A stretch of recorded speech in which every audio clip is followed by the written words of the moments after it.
Re gatela pele Mmolai wa basadi ba bontšhi ka Polokwane le tikologo Limpopo ka 2021 Themba Dube wa Zimbabwe o pharilwe ka dikotlo tše tshela tša go dula bophelo ka moka kgolegong gareng ga tše dingwe.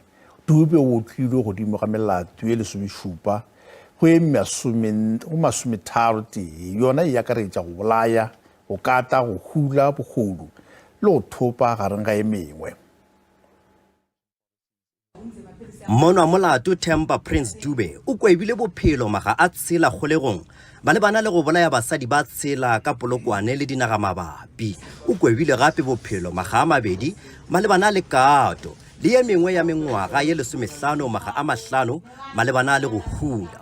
O kwebile gape mengwaga ye 7 ya go utswa le go jabetša. Modudi yo wa naga ya Zimbabwe wa mengwaga ye 33 o bonwe gape molato wa go baka mo nageng ntle le semolao le go kwebja mengwaga ye 3 malebana le seo. Moahlodi o rile Dube ga se a bontšha go e tshola molatong wo gape le gore o swanetše go tlošwa setšhabeng.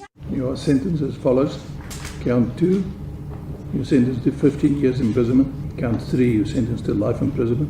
Count 4, you're sentenced to life imprisonment. Morago ga mengwaga ye mebedi mola molato o bulwago ba lapa ba amogetšwe kahlolo ka diatla tše pedi. Wa tseba ebile pelo ya ka e wele ke a kgotsofala ka mokgwa ba mo lathetšeng ka gona ke mo re be re nyaka ka gona.